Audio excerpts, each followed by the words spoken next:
Good morning to all of you. तो आज हम एक नई क्लास शुरू करेंगे। नई क्लास मीन्स जो बच्चे क्लास 8 पास करके अब 9th में गए हैं उनको बहुत बहुत आशीर्वाद कि वो अब एक अपने नए सब्जेक्ट की ओर प्रस्थान करेंगे। मीन्स अब वो जो 8 में सिलेबस था अब वो 9th में कुछ नए चैप्टर पाएंगे, कुछ नए लेसन मिलेंगे उनको, जिसको पढ़ने के थोड़ा सा अपने आप को और सेट करना होगा। जैसे मैथ है तो मैथ में थोड़ा सा उनको 8th से बहुत हार्ड चैप्टर मिलेंगे। साइंस है, साइंस में 8th से बहुत हार्ड चैप्टर मिलेंगे, तो थोड़ा सा डिफिकल्ट होगा। खास डिफिकल्ट नहीं है लेकिन थोड़ा सा आपको सेट करना होगा अपने हिसाब से, इसलिए अपने आप को तैयार रखें और पूरा सपोर्ट रहेगा हमारा कि आपको बहुत ज़्यादा प्रॉब्लम नहीं होगी। तो इसी के चलते आज क्लास 9th का जो चैप्टर फर्स्ट है नंबर सिस्टम मीन्स संख्या पद्धति, उसके परिचय के बारे में हम चर्चा करेंगे इस वीडियो में। और जो सवालें होंगी वो अगली क्लास जब लगेगी तो उसमें बताई जाएंगी। तब तक हम केवल इस नंबर सिस्टम संख्या पद्धति के परिचय के बारे में पढ़ेंगे। तो आइए देखते हैं संख्या पद्धति क्या है। संख्या पद्धति अपने आप में देखा जाए तो एक बहुत लंबा, इसका सिलेबस जो बहुत लंबा है, ये बहुत इसका विस्तार से अगर देखा जाए तो बहुत लंबा है, लेकिन ये आपके जो सिलेबस में है ये शॉर्ट करके बताया गया है ताकि आपको कम समय में ज़्यादा से ज़्यादा आप रीड कर सकें, आपको ज़्यादा से ज़्यादा समझ में आ सके। इसलिए हम कुछ महत्वपूर्ण पॉइंट पर ही चर्चा करेंगे आपके सामने ताकि आप बहुत ज़्यादा समस्या पढ़ने में ना हो। तो इसी में देखिए पहले लिखा है संख्या पद्धति। तो संख्या पद्धति में संख्या क्या है, उसके बाद होती है प्राकृतिक संख्या, पूर्ण संख्या, जो भी जितनी प्रकार संख्याएं होती हैं सभी संख्याओं के बारे में, सभी संख्याओं का परिचय, सभी संख्याओं की परिभाषा हम आपको बताएंगे और उसकी परिभाषा भी आप सामने लिख देंगे एग्जाम्पल सहित, ताकि आपको समझने और लिखने में कोई दिक्कत ना हो। चलिए आज देखते हैं। पहली हेडिंग है हमारी संख्या। संख्या किसे कहते हैं, संख्या तुमने लिख दिया। अब संख्या किसे कहते हैं, फिर संख्या के बाद आती है प्राकृतिक संख्या, प्राकृतिक संख्या के बाद आती है पूर्ण संख्या। तो इन संख्याओं के बारे में आप क्या जानते हैं, संख्याओं की परिभाषा क्या होती है, उन सब के बारे में जानने के लिए ही आपका पहला चैप्टर है संख्या पद्धति, क्योंकि संख्याओं के बारे में ही आप जानेंगे तब आगे आप गणित पढ़ पाएंगे। तो आइए देखते हैं संख्या किसे कहते हैं। तो संख्या की परिभाषा लिखते हैं, वे गणितीय वस्तुएं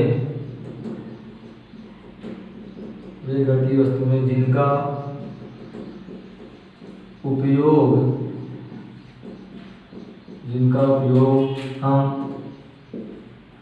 मापने, गिनने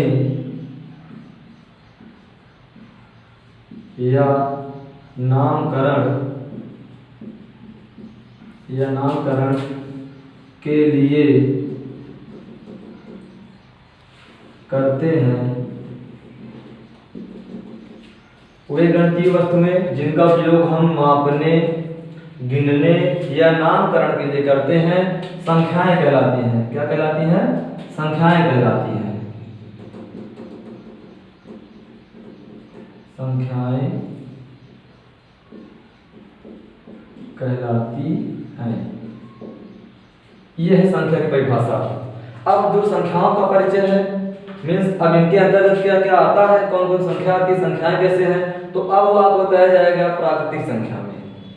इसमें जो प्राकृतिक संख्या में आप पढ़ेंगे वही संख्या होती है, वही प्राकृतिक संख्या होती है, लेकिन जब आप पूर्ण संख्या पहुंचेंगे तो वो नियम बदल जाता है वहां से। तो इसके बाद की जो हेडिंग होती है वो होती है प्राकृतिक संख्या। तो नंबर 2 में देखेंगे प्राकृतिक संख्या।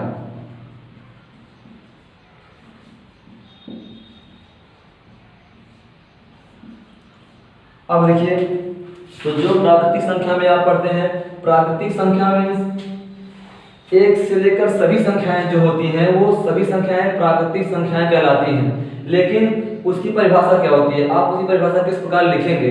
जैसे आप कोई भी कहानी आप जानते हैं, अगर आपको कहीं पर कहना हो जाए तो आप किस प्रकार उसको शुरुआत करेंगे, उसका प्रारंभ क्या है, आपकी कहानी का टाइटल मतलब प्रारंभ क्या है, उसी प्रकार आप प्राकृतिक संख्या जानते तो हैं, लेकिन इसका प्रारंभ क्या है, इसकी शुरुआत आप कैसे करेंगे, उसकी परिभाषा क्या है, इसीलिए सभी की परिभाषा बताई जाती है। तो अब आपकी नंबर 2 हेडिंग पे है प्राकृतिक संख्या। तो प्राकृतिक संख्या की परिभाषा क्या है, लिखते हैं।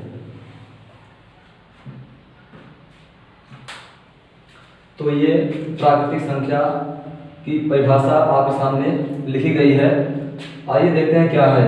वस्तुओं को गिनने के लिए, भाई कोई वस्तु होती है उसको हम गिनते हैं कितनी है, तो वस्तुओं को गिनने के लिए जिन संख्याओं का प्रयोग किया जाता है उन संख्याओं को गणन संख्याएं, मतलब गणना करना, गणन संख्याएं या प्राकृतिक संख्याएं कहते हैं। अब प्राकृतिक संख्या की शुरुआत कहाँ से है, एक से। कहाँ से, एक से। तो 1 2 3 4 5 डाट डाट अनंत, मतलब प्राकृतिक संख्याओं का कोई अंत नहीं है।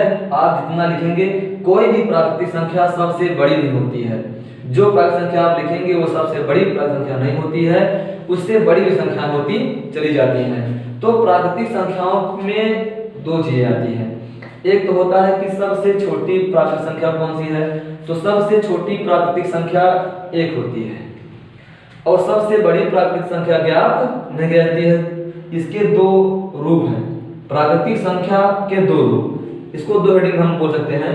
पहला ये है, फर्स्ट में हम बोल सकते हैं कि सबसे छोटी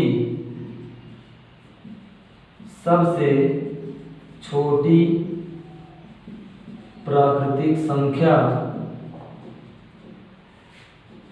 1 होती है। सबसे छोटी प्राकृतिक संख्या 1 होती है। और नंबर 2 में सबसे बड़ी प्राकृतिक संख्या, सबसे बड़ी प्राकृतिक संख्या ज्ञात नहीं की जा सकती।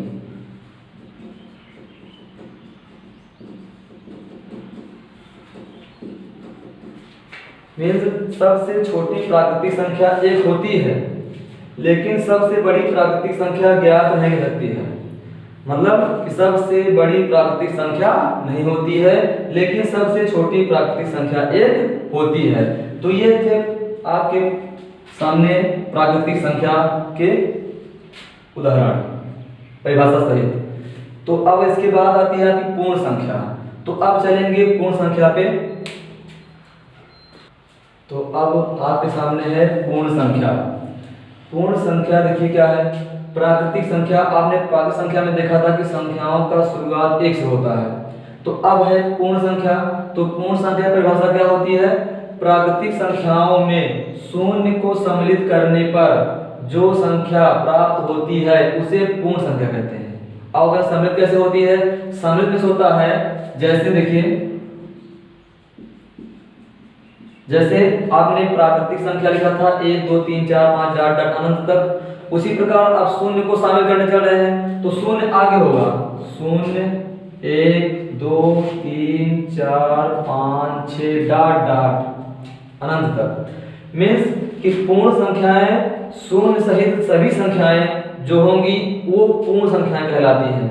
अब देखिए, आपने प्राकृतिक संख्या में देखा था कि सबसे छोटी प्राकृतिक संख्या 1 होती है। अब आप सोच रहे होंगे कि सबसे छोटी पूर्ण संख्या क्या है, तो सबसे छोटी पूर्ण संख्या 0 है। 0 प्राकृतिक संख्या में नहीं आती है, 0 पूर्ण संख्या में आती है। तो हम अब देखेंगे 0 1 2 3 4 5 6 जो इन संख्याओं का समूह होगा ये पूर्ण संख्या होगी। खुश रहो, खुश रहो। आगे देखिए, अब इसके भी दो प्रारूप होंगे, लिखेंगे उसको। सबसे छोटी पूर्ण संख्या, सबसे छोटी पूर्ण संख्या 0 होती है। नंबर 2 में सबसे बड़ी पूर्ण संख्या ज्ञात नहीं की जा सकती।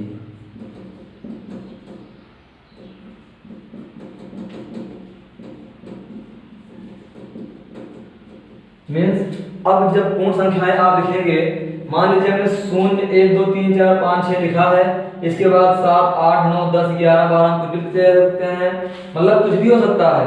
तो पूर्ण संख्याओं में सबसे छोटी पूर्ण संख्या 0 है और सबसे बड़ी पूर्ण संख्या ज्ञात नहीं की जा सकती है। तो ये थे आपके संख्या, आपके जो इस चैप्टर में दी गई संख्या पद्धति के अनुसार संख्या, प्राकृतिक संख्या, पूर्ण संख्या। अब इसके बाद आते हैं आपके इसमें जो आएंगे अब भाज्य संख्या, अभाज्य संख्या और सम संख्या, विषम संख्या, जो भी अब आप आते जाएंगे उसमें आप हम लिख दे रहे हैं। यदि आपको इसके बाद अगर जो है आप समझ में आता है तो उसको आप लिख सकते हैं, यदि आप नहीं लिख सकते हैं तो आप वीडियो नीचे आप कमेंट करिए, तो आपको हम उसकी परिभाषा लिखवाएंगे और समझाएंगे। तो हम आप बता दे रहे हैं कि आपको लिखना क्या क्या है। में लिखना है, जिनकी परिभाषा लिखना है हम नोट कर रहे हैं। पहला है भाज्य संख्या, दूसरा है अभाज्य संख्या, तीसरा है परिमेय संख्या, चौथा है अपरिमेय संख्या,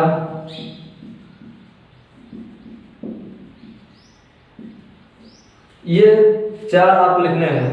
अगर आपको आता है तो आप लिख सकते हैं, यदि आपको नहीं आता है तो अगली क्लास में आपको इसकी परिभाषा लिखवाई जाएगी और आपको एग्जाम्पल सहित आपको समझाया जाएगा कि परिभाषा क्या होती है, कौन संख्या इनके अंतर्गत आती है। आज यहीं तक, धन्यवाद। अगली क्लास में